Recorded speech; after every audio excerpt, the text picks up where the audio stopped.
मंगलानां च कर्तारौ वन्दे वाणी विनायकौ शान्तं प्रमेयमनघं निर्वाणशान्तिप्रदं ब्रह्मास्त्रं फणीन्द्रसेव्यमनिशं वेदान्तविद्यं विभुम् रामाख्यं जगदीश्वरं सुरगुरुं मायामनुष्यं हरिं वन्देऽहं करुणाकरं रघुवरं भूपालचूडामणिं रक्ताम्भोजदलाविरामनयनं पीताम्बरालङ्कृतं श्यामङ्गं द्विभुजं प्रसन्नवदनं श्रीसीतया शोभितम् कारुण्यामृतसागरं प्रियगणैर्भ्रात्रादिविर्भावितं वन्दे विष्णुशिवादिसेव्यमनिशं भक्तेष्टसिद्धिप्रदं कौशलेन्द्रपदकञ्जमञ्जुलौ कोमलावजमहेशवन्दितौ जानकीकरसरोजलालितौ चिन्तकस्य मनभृङ्गसंगिनौ वन्दे विदेहतनया पदपुण्डरीकं कैशोरसौरभसमाहृतयोगिचित्तं हन्तुं त्रितापमनिशं मुनिहंससेव्यं सन्मानशालिपरिपीतपरागपुञ्जम् अतुलितबलधावं हेमशैलाभदेहं देवैर्महामण्डपे रत्ने पुष्पकमासने मणिमये वीरासने संस्थितम् अग्रे वाचयति प्रभञ्जनसुते तत्त्वं मुनीन्द्रैः परं व्याख्यातं मरुतादिभिः परिवृतं रामं भजे श्यामलम्।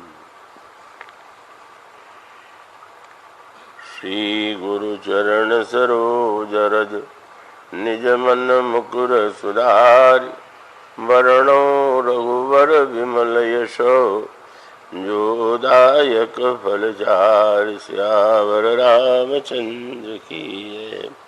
सुंदर सुजान कृपा निधान अनाथ पर कर प्रीति जो सोए राम अकाम हित निर्वाण प्रद सम आन को जाकी कृपा लवलेशते मति मंद तुलसीदास हूँ पायो परम विश्राम राम समान प्रभु नाही कहूँ मोह समदीनन दीन हित तुम समान रघुवीर अस विचारि रघुवंशमणि हरहु विषम भववीर कामी नारी प्यारी जिमि लोभी प्रिय जिमि दाम तिमि रघुनाथ निरंतर प्रिय लागहु मोहि राम। भगवत कथा अनुरागी सज्जनों, भक्तिमयी देवियों, पंचशती वर्ष के संदर्भ से जुड़ा हुआ इस वर्ष का आयोजन और भी अधिक महत्व रखता है और शीर्षक के रूप में आपको विषय का ज्ञान है, ज्ञात है, तुलसी और उनके राम। साधारणतया तो ये कहा जा सकता है कि उसमें तुलसी के राम का नाम क्यों होना चाहिए। राम है, अगर वे ईश्वर हैं तो सभी के ईश्वर हैं, सभी के लिए भगवान है। उसमें यह कहना कि तुलसी के राम, यह तो उसे सीमित बना देना। पर आप यदि गहराई से विचार करके देखें तो सचमुच यह शब्द बड़ा सार्थक है। अब एक शब्द भगवान श्री राम के विषय में बड़ा प्रचलित है, वो विशेषण, और वह विशेषण है कि श्री राम मर्यादा पुरुषोत्तम। गोस्वामी जी ने अपने ग्रंथों में इस शब्द का उपयोग नहीं किया है। भगवान श्री राम के चरित्र में मर्यादा का वर्णन तो अनेक प्रसंगों में वे करते हैं, पर यह उपाधि आपको उनके इस ग्रंथ में नहीं मिलेगी। लगता यह है कि यह उपाधि महर्षि वाल्मीकि के श्री राम के लिए जितनी उपयुक्त है, तुलसी के श्री राम के लिए नहीं। अब आप कह सकते हैं कि वाल्मीकि के श्री राम और तुलसीदास के राम क्या भिन्न है, अथवा क्या एक ही व्यक्ति को अलग अलग उपाधि दे करके इस तरह से भिन्नता दिखाई जा सकती है। तो उसका एक व्यवहारिक दृष्टांत तो यह है कि हाँ, व्यवहारिक जगत में भी यह भिन्नता दिखाई देती है। एक न्यायाधीश को ले ले, हमारे न्यायाधीश सम्मान्य श्री उपस्थित हैं आज प्रेम शंकर जी। तो अब मान लीजिए उनके लिए स्नेह से एक शब्द का प्रयोग यहाँ या न्यायालय में एक वाक्य और सम्मान के लिए उनके लिए कहा जाता रहा होगा। वहां जो व्यक्ति जाते हैं, अब आप यहां जब उन्हें देखेंगे तो ये तो नहीं कहेंगे कि ये बड़े योग्य न्यायाधीश हैं।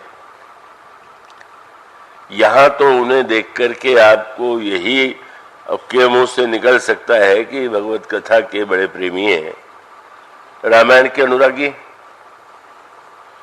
और न्यायालय में जो वकील या विधिवेत्ता और दोनों पक्ष जाते होंगे, उनके सामने यही रहा होगा कि इस न्यायाधीश का न्याय का ज्ञान कैसा है। न्यायाधीशों में भी भिन्नता होती है, कुछ कठोर दंड के पक्षधर होते हैं, कुछ नहीं होते। तो कुछ को लग सकता है कि ये तो बड़े कठोर न्यायाधीश है। यह जो एक ही न्यायाधीश के अनेक परिचय हैं भौतिक जगत में, उसमें भिन्नता आपको दिखाई देती है। पर जब न्यायाधीश अपने घर में जाता है तो बालक से यदि पूछा जाए तो वह तो कितने विधि विशेषज्ञ हैं, कितने न्यायपरायण हैं, इनका कोई वर्णन नहीं करेगा। उसकी दृष्टि में वो पिता है और पिता के नाते जितना उसे स्नेह देते हैं, प्यार देते हैं, वह तो उसके स्वभाव से परिचित है, प्रभाव से नहीं। न्यायालय में उसका प्रभाव है और घर में उसका स्वभाव है। अब अगर घर में भी प्रभाव आवे तो झगड़ा शुरू हो जाएगा। का घर में तो स्वभाव की आवश्यकता है और न्यायालय में प्रभाव की आवश्यकता है। तो व्यक्ति के संदर्भ में भी जिससे जिसका संबंध है, उसने उसको जिस रूप में देखा है और उसका जो गुण उसे सबसे अधिक प्रिय लगता है को उसी का उल्लेख करेगा। उसमें कोई विरोधाभास नहीं। अपने स्थान पर वो सभी जो विशेषण हैं तो वो यथार्थ ही। तो अब इस दृष्टि से का महर्षि वाल्मीकि को श्री राम में जो मर्यादा दिखाई देती है और गोस्वामी जी को अपने श्री राम में मर्यादा के स्थान पर कृपालुता का पक्ष प्रबल दिखाई देता है, करुणा का पक्ष प्रबल दिखाई देता है। और इसीलिए ये जो पंक्तियां आपके सामने पढ़ी गई, उसमें बार बार एक शब्द का प्रयोग किया गया भगवान के संबंध में कि रघुपति कृपा जथा मति गावा, मैं यह पावन चरित सुहावा।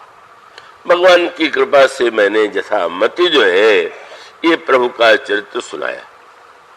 और अभी जो आपके सामने नित्य छंद पढ़ा जाता है उसमें भी वही सुंदर सुजान कृपा निधान अनाथ परकर प्रीति, जो भगवान कितने कृपालु हैं, कितनी कृपा है। और वहीं पर वे कहते हैं जाकी कृपा लवलेशते मतिमंद तुलसीदास हूँ, पायो परम विश्राम राम समान प्रभु नहीं को। तो जब वो बार बार कृपा शब्द का प्रयोग करते हैं तो स्पष्ट है गोस्वामी जी को श्री राम के मर्यादा पुरुषोत्तम से उनका कोई नाता नहीं।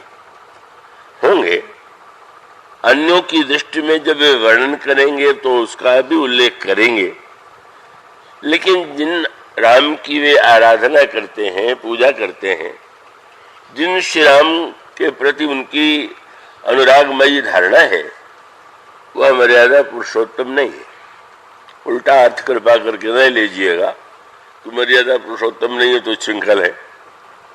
कभी कभी ऐसे भी विकट श्रोता मिल जाते हैं कि वो ये कहने लगे कि उन्होंने तो कह दिया श्री राम में मर्यादा ही नहीं। उसका तात्पर्य केवल इतना है कि आप गोस्वामी जी की स्थिति पर ध्यान दीजिए। महर्षि वाल्मीकि प्राचेतस के पुत्र हैं, ब्रह्म वाल्मीकि में ब्रह्म समाना, तो महर्षि वाल्मीकि को अगर श्री राम मर्यादा पुरुषोत्तम के रूप में दिखाई दे तो बड़ा स्वाभाविक है। किंतु गोस्वामी जी ने अपनी जिस स्थिति का वर्णन किया है, अपनी बाल्यावस्था और उस बाल्यावस्था के साथ जो उन्हें कष्ट पीड़ा अपमान झेलना पड़ा, जिस तरह से वे तिरस्कृत हुए और जिनके हृदय में अत्यंत दीनता आ गई, क्या वे श्री गोस्वामी जी को मर्यादा पुरुषोत्तम अपनी ओर आकृष्ट कर सकते थे? तो संभव ही नहीं था, क्योंकि मर्यादा पुरुषोत्तमता के गीत तो वही गा सकता है कि जिसके जीवन में स्वयं मर्यादा हो। आप में मर्यादा न हो और आप भगवान से कहें आप तो बड़े मर्यादा पुरुषोत्तम हैं, जो भूल बाली ने कर दिया था। बाली इसी चक्कर में तो बुरी तरह परास्त हुआ। जब बाली के ऊपर प्रभु ने बाण का प्रहार किया और बाली गिर पड़ा तो प्रभु जानबूझ करके उसके सामने आ गए। वे बाली को अवसर देना चाहते थे, पर उस अवसर का उपयोग करते हुए बाली ने भगवान के लिए उस शब्द का प्रयोग नहीं किया जिस शब्द का प्रयोग वो अंत में करता है, बल्कि वो एक अपना बड़ा ज्ञान प्रदर्शित करने के लिए भगवान श्री राम खड़े हैं तो उन पर आरोप लगाता है। वो समझने का परा विकल मई सर के लागे, पुन उठ बैठ देख प्रभु आगे, शाम गात सर जटा बनाए, अरुण नयन सर चाप चढ़ाए। और उसने कहा, भगवान से पहला प्रश्न किया, मैं बैरी सुग्रीव प्यारा, कारण कौन नाथ मही मारा। भगवान से कृपा की याचना नहीं है, क्षमा नहीं है, भगवान से पर आरोप है कि आप यदि ईश्वर हैं, ब्रह्म है, तो ईश्वर सबके प्रति सम होता है।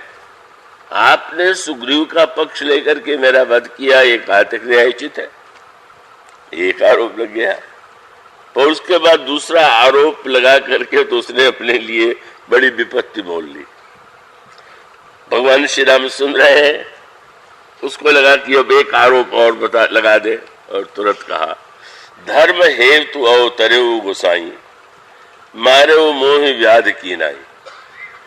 आप धर्म की रक्षा के लिए आए, बस कानूनी चक्कर में फंस गया। दुहाई कानून की दे दिया है।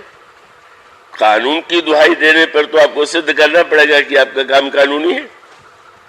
आप दुहाई कानून की दें और उसके बाद आपका काम स्वयं कानून के न्याय के जो विधान है उसके प्रतिकूल है, तो आपने स्वयं अपने लिए विपत्ति मोल ले लिया। तो भगवान श्री राम पर ये दो आरोप लगा करके बाली को डांट से सुननी पड़ी। भगवान श्री राम ने जो उसको उत्तर दिया, भगवान ने पहले आरोप का उत्तर इस रूप में दिया, मानो संकेत यह था, तुम क्या मुझे मानते हो, तुम किस रूप में मुझे देखते हो। और ये तो बड़े महत्व की बात है। अगर ईश्वर में अनंत गुण है तो अनंत गुण में आप किस गुण की पूजा करते हैं, किस गुण की आवश्यकता आप अपने लिए अनुभव करते हैं, चाहते हैं, ये तो आप पर निर्भर है।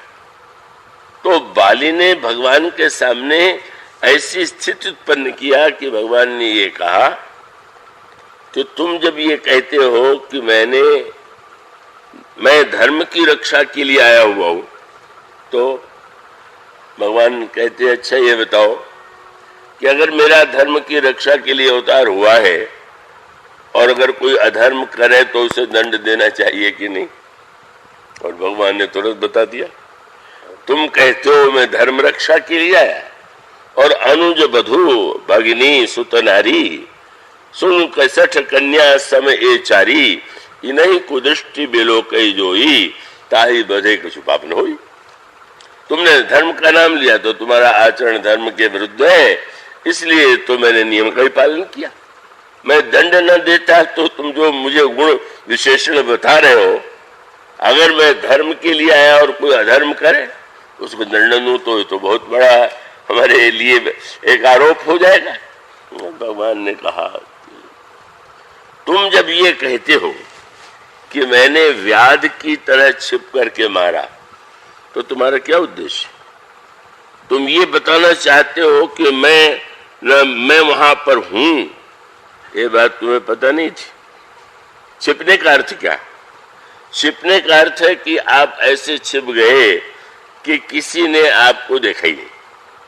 और मान लीजिए सभा लगी हुई है और इतनी भीड़ में कोई व्यक्ति आ करके इस चौकी के नीचे जाने लगे तो छिपने जा रहा है कि दिखाने जा रहा है?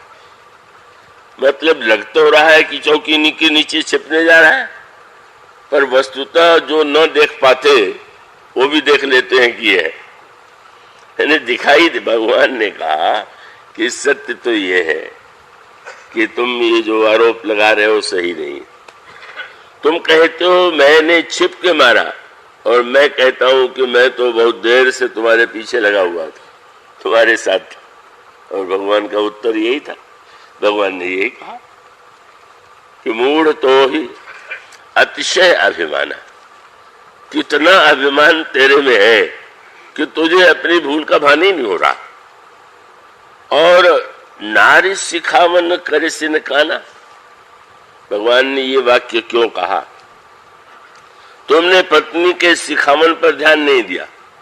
भगवान तो यहां थे, पत्नी ने बाली को एकांत में सिखावन दिया था। भगवान ये बताना चाहते थे कि मैं वहां भी था और संकेत ये करना चाहते थे कि तुम्हारी पत्नी के मुंह से मैं ही तो बोल रहा ना, मैं तुम्हें सावधान कर रहा था। तो मैं तो चाहता था कि तुम मुझे जान करके समझ करके ये जो तुम अनर्थ करने जा रहे हो इससे विरत हो जाओ, पर तू इतना बड़ा अभिमानी है। ये खंडन की दो कला होती है। अभिमानी व्यक्तियों में भी कुछ अधिक कलाकार होते हैं। तो एक खंडन की कला तो यह है कि आप किसी की बात को काट दीजिए। शास्त्रार्थ में पंडित लोग करेंगे, करते हैं। आपने कहा यह अशुद्ध है, चलिए। और एक बहुत कलात्मक अभिमान तब होता है कि सामने वाले की बात एक भी नहीं काटी गई, पर उससे भी ऊंची बात कह दी गई, तो अपने आप उस सामने वाले की व्यक्ति में कहा। तो रावण जो खंडन करता है वो तो सीधे करता है, वो तो कह देता है कि तुम क्या मेरी पत्नी होकर के सुनते है प्रिया वृषा भय माना, जग जोधा को मोहि समाना। तुम व्यर्थ का भय मानती हो, मेरे समान कोई योद्धा नहीं। लेकिन बाली से जब तारा ने श्री राम के बल का वर्णन किया तो रावण की तरह उसने ये नहीं कहा कि मैं उनसे बलवान हूं, बल्कि और ऊंची बात कह दिया। बाली ने कहा वो तो बड़े बलवान हैं, सुनुपति जिन्हें मिले वो सुग्रीवा, ते दो बंधु तेज बल शिवा, कौशलेश सुत लक्ष्मण रामा, कालहु जीत सकई संग्रामा। बाली हंसने लगा, अच्छा तो तुम सही नहीं जानती। क्यों? तुम तो ऐसे कह रहे हो कि जैसे वो बड़े बलवान मनुष्य है, वो तो मनुष्य है ही नहीं, मानो तुम मुझसे कम जानती हो। ये सिद्ध करना ही तो लक्ष्य हुआ। मैं जितना जानता हूं तुम नहीं जानती हो। जानने का फल क्या है? जानने का फल सामने आ गया। उसने कहा देखो वो तो ब्रह्म है, ईश्वर में तो समत्व होता है। यही सारे शास्त्रों में कहा गया है कि समोहम सर्वभूतेषु, अथवा रामायण में भी यही कहा गया कि यद्यपि शमने राग न रोसु। तो ईश्वर तो सम है, वो सुग्रीव में और मुझ में कैसे भेद करेगा? प्रत्यक्ष भेद दिखाई दे रहा है। मित्रता का समाचार मिल चुका है, सुग्रीव गर्जना कर रहा है, पर वो कहता है कि ना, वो कभी भी विषम नहीं हो सकता।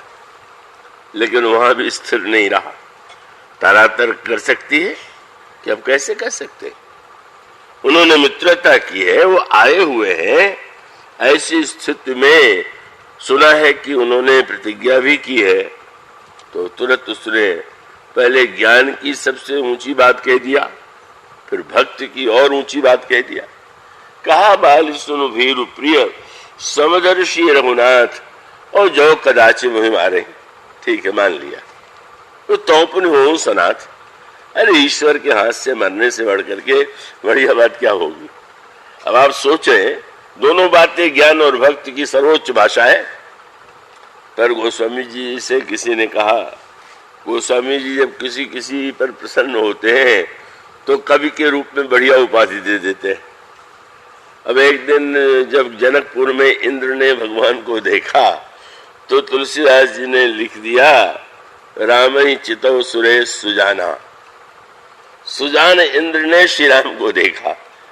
किसी ने कहा महाराज आप तो इंद्र की बहुत निंदा किया करते थे, आज कह रहे रामई चितौ सुरेश सुजाना, तो तुरंत धीरे से एक शब्द जोड़ दिया, आज पुरंदर समको नहीं। आज के लिए उपाधि दे रहा हूं, कल की बात में नहीं करती। कितने कवि की बोलने की कला, एक आज शब्द के द्वारा उन्होंने बहुत बड़ी बात कह दिया। तो लगा कि बाली ने इतनी ऊंची बात कही है, तो चलिए अब तो कोई उपाधि दे दीजिए। आपको क्या लगता है, ये ज्ञानी है कि भक्त है? गोस्वामी जी ने कहा न ज्ञानी है न भक्त है। तब क्या है? अस कही चला महाअभिमानी। और इसका अर्थ ये कि केवल अभिमान और पांडित्य के प्रदर्शन के लिए उसने ज्ञान और भक्ति की ऊंची ऊंची बात कर दिया। पर ज्ञान के का अगर जीवन में प्रभाव होता और यह कोई समझ ले कि ईश्वर समत्व है, ईश्वर का लक्षण समत्व है, तो स्वयं अपने जीवन में समत्व लाने की चेष्टा करेगा। हम उस ब्रह्म के अंश हैं या ब्रह्म से एकत्व है, तो हमारे जीवन में समत्व आना चाहिए। और अगर हम ये मानते हैं कि वो साक्षात भगवान है, तो भगवान होने के बाद मारने की बात क्यों? हमारे बड़े प्रिय हैं, कल उन्होंने प्रश्न किया। प्रश्न ये था कि भगवान से अनेक भाव, तो अनेक भाव में वर्णन आता है कि शत्रुता से जो स्मरण है उससे भगवान और शीघ्रता से प्रसन्न हो जाते। तो मैंने कहा शत्रुता सिद्धांत नहीं। क्यों? शत्रुता का भाव क्या आप बना सकेंगे क्या? इसका अर्थ है शत्रुता तो द्वेष से हृदय में किसी किसी को होती। तो आप ये पढ़ करके कि रावण को भगवान ने गति दे दिया, रावण बन नहीं सकता, उस बात को तो भूल ही जाइए। रावण को गति दे देते हैं, ये उनकी कृपा है, लेकिन व्यक्ति वह नहीं बन सकता। तो इसका अर्थ ये हुआ कि भगवान मारेंगे इसमें कृपा है, ये क्या बात हुआ? अगर भगवान है तो मारेंगे क्यों? शरण में चले जाओ, शरण में चले जाओ। लेकिन मानो यही है हर बात को वो ऐसा रूप दे देता है जो कदाची मुही मारे, मानो पहले से ही दोनों विरोधी बातों के द्वारा अहंकार की का समर्थन है। मारे क्यों? अगर भगवान को हम भगवान के रूप में जान गए और हमारे हृदय में विद्वेष नहीं है तो ये भावना नहीं आनी चाहिए। यही उसका मानो, इसीलिए गोस्वामी जी ने कहा नहीं ज्ञानी वानी कुछ नहीं, भक्त नहीं। भगवान ने कहा सच बात तो यही है कि मूल तो यतिसे अभिमाना, मैं तो चाहता था कि समझ करके तू रुक जाए और तेरे ऊपर बाण का प्रहार न करना पड़े, लेकिन इतना अभिमानी था कि पत्नी की बात को तूने और ऊंचे उड़ान से काट दिया और साथ साथ और अगला वाक्य कह दिया, तुम तो अच्छी तरह से जानते थे मैं वृक्ष के नीचे खड़ा हो गया तो छिप थोड़ी गया। मम भुज बल आश्रित ते जानी, तुम जानते थे मैंने तुम्हारा और बाल सुग्रीव का युद्ध हुआ। तुम कहते हो कि मैं सम हूं, तो मैंने कहा चलो कहा है इसने तो थोड़ी देर के लिए समय ही बन जाए। और वो तुम दोनों लड़े और मैंने तुम पर प्रहार नहीं किया, और प्रहार नहीं किया और सुग्रीव डर के मारे आ गया, तो तुम्हें लौट जाना चाहिए था कि डर के मारे भाग गया, लेकिन तुम खड़े क्यों रह गए? उनका तेरा अभिमान इतना बढ़ गया कि पहले तो ये मानता था कि मैं भगवान हूं, पर एक ही मुक्के से जब सुग्रीव भागा तो तुझे लगने लगा कि अरे आया था बड़ा राम का बल लेकर के एक ही मुक्के में भाग गया, कुछ नहीं बल है राम में, देखा वो क्या कर लेते, तभी तू रुका रह गया। इसलिए तेरा ये कहना कि मैं छिप गया, मैं नहीं छिप गया, तू देखना चाहता ही नहीं था। इसलिए शब्द तुम्हारे मन में कहीं न कहीं से आ गया कि अरे सुग्रीव क्या, ये राम भी कुछ नहीं, देखे तो बल भेजा था, क्या हो गया? भगवान ने कहा इसीलिए अब अभिमान और अधम अभिमान, अभिमान के कारण तूने पत्नी की बात नहीं सुनी और इतना अभिमान तेरा बढ़ गया कि तुझे मेरे प्रति भी जो भाषण में कहा था कोई आस्था नहीं रहेगी, इस पर तुम्हें दंड भोगना पड़ा।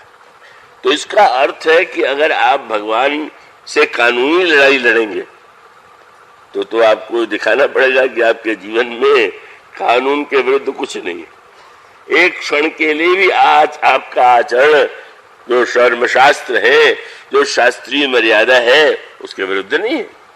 और उसके साथ आप ये कह सकते हैं कि मेरा ये कार्य मर्यादा युक्त है, आप मर्यादा पुरुषोत्तम है, अब इसे स्वीकार कीजिए। तो मानो गोस्वामी जी ने श्री राम को मर्यादा पुरुषोत्तम की उपाधि क्यों नहीं दिया? उन्होंने कहा मुझ में कोई मर्यादा होती तो मैं मर्यादा पुरुषोत्तम बनाता। अब मेरे जीवन में तो केवल दीनता, भिक्षा, अभाव, तिरस्कार और पीड़ा ही नहीं, तो मुझे तो केवल कृपा की आवश्यकता हो सकती है, मर्यादा की नहीं। इसलिए बार बार वे दुआई श्री राम के मर्यादा पुरुषोत्तमता की नहीं देते हैं, वो तो कृपा की देते हैं। कई एक व्यक्ति जो अपनी विशेषता के कारण नहीं, कष्ट में है, पीड़ा में है, अभाव में है, संकट में है, और निवेदन करता है कि हाँ मुझ में तो कुछ नहीं है, आप यदि कृपा करके चाहे तो आप मुझे कुछ दे दें। तो गोस्वामी जी के राम और वाल्मीकि के राम का ये अंतर तो स्पष्ट है। इसलिए गोस्वामी जी ने जिस दीनता को का अनुभव किया, उसके लिए आवश्यकता दीन दयाल की थी, दीन बंधु की थी और दीन हित की थी। ये गोस्वामी जी ने 3 उपाधियां भगवान श्री राम के लिए दी है। दीन दयालु माने दीन को देख करके वो कृपा कर देते, लेकिन कृपा की याचना लेकर के दीन गया और उस पर केवल कृपा कर देते तो भी बड़ी बात थी, पर नहीं, वो तो दीन बंधु है। और दीन बंधु है किसका अभिप्राय कि दया में तो जो दयनीय है छोटा है, दया करने वाला बड़ा, और बंधु माने बराबरी का। तो गया वो मांगने के लिए दया छोटा बन करके, और भगवान ने बना दिया उसको बंधु। पर एक शब्द और जोड़ दिया कि कई लोग दयालु तो होते हैं लेकिन वो हित करना नहीं जानते। क्यों?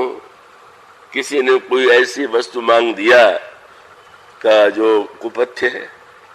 आपको दया आ गई, अरे भाई गिड़ा रहा है, मांग रहा है, इसे दे ही दो, तो आपने अपनी दया के द्वारा उसका हित नहीं किया।